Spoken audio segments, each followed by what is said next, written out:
Hello and welcome to The Cartel. This is called Juarez The Cartel.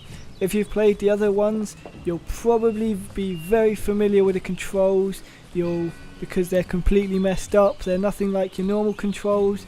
Y does the reloading and right bumper does the changing of weapons, because for some reason someone thought that would be a brilliant idea to change it from your regular buttons. This is going to be a quick sort of review of what I've seen of the game and thought of the game so far. So sit back, relax and enjoy my ramblings of this game.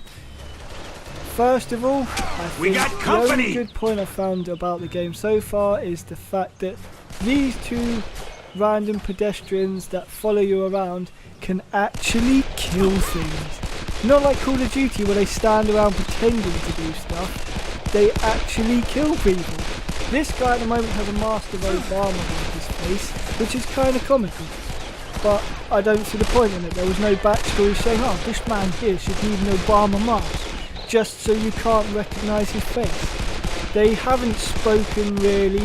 There was a short cutscene after the first mission that they dropped you in for no reason. So what I'm trying to say is the game doesn't seem to make much sense at the moment. What I've played of it, the graphics are mediocre at best. You can see my gun, for instance. It's awful. There's another one. That's my AK that's got no shine to it. It looks horrible. The bullet holes look awful, my hands look awful.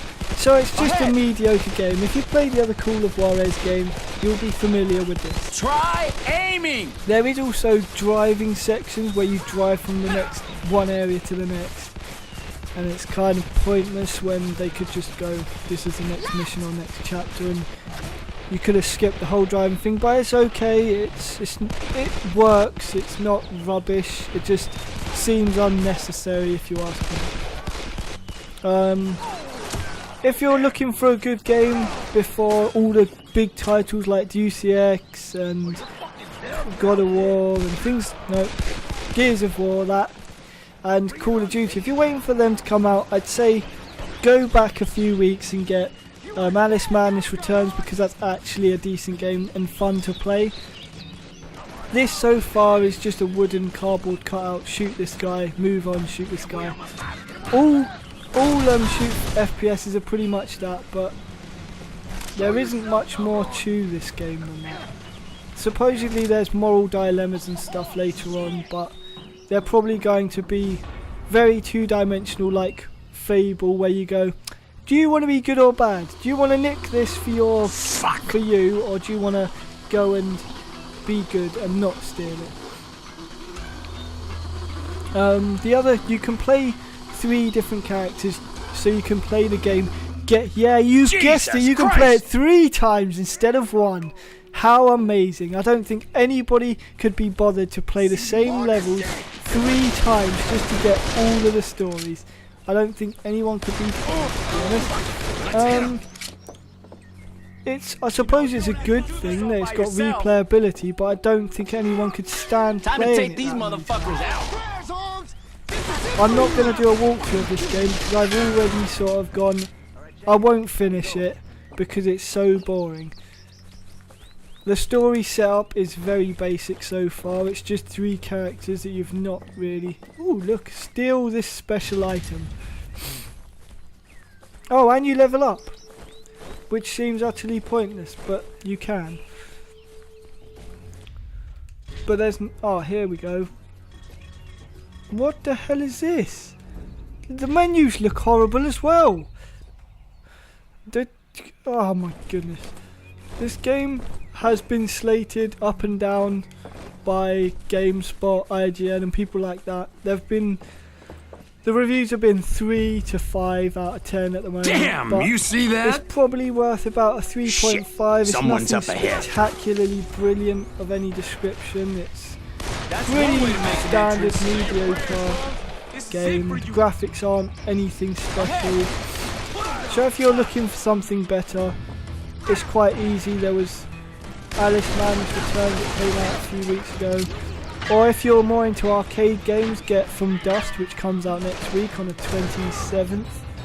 I think it is. The 27th is next Wednesday. If I get this up tonight. Yeah, 27th is next Wednesday. You've got From Dust, which is an arcade title, which it's a god game. If you haven't played one in a while, you might enjoy that. It probably is a million times better than this and cheaper than this. But if you do plan on buying this, you've also got co-op online for 3 players. You can't play it in the same room because they think you'd get so worked up shooting at the enemies that you'd end up beating each other up in the same room. They didn't really say that, I just made that up.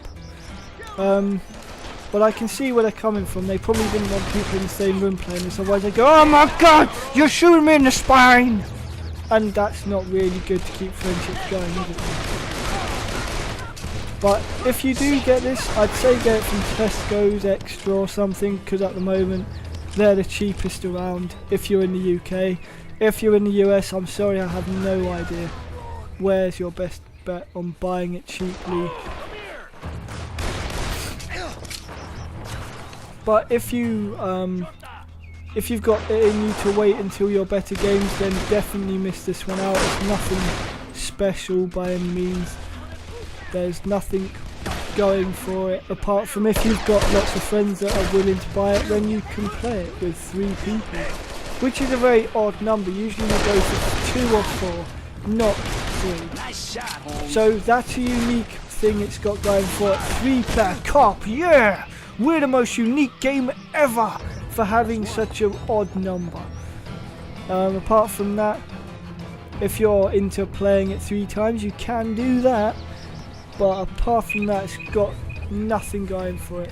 Here you go, watch this amazing explosion. Whoa! Look at the fire graphics. It's amazing. I could almost feel the heat coming off it. No, I can't. Okay, I don't know where I'm going. Okay, I'm going over there. This sort of review has probably not enlightened you in the slightest. I've basically shown you what you need to see, really. The graphics are nothing to get super hyped about. The story is atrocious. There's an Obama mask. If Obama is your idol, then by all means buy it. You'll love it. This is actually only part of the first mission, and it's basically gone from wood to wood, shooting people, which is really boring. Careful. There isn't really much else to say. Apart from, once again, I'll state Alice Madness Returns is a good game. So if you like third-person games and enjoy having a good fun time, then definitely get that. Or wait until next week for the arcade game, which comes out next week on the 27th. And that's pretty much all I got to say on this game, because it's pretty... I think what I'll call it is mediocre. It's got nothing going for it that's spectacular. So if you want to pick it up for the achievements, then go ahead. The achievements are pretty easy. They're mainly single player, play with a co-op friend for about a mission or something. And apart from that, the achievements are pretty easy. So if you've got it in you to sit around and shoot lots of stuff with not much effect apart from a blood splatter here and there, you're pretty much out of luck. You'll just have to wait until Call of Duty comes out. Apart from that, have a good time and buy something worth playing, which this isn't. So, goodbye.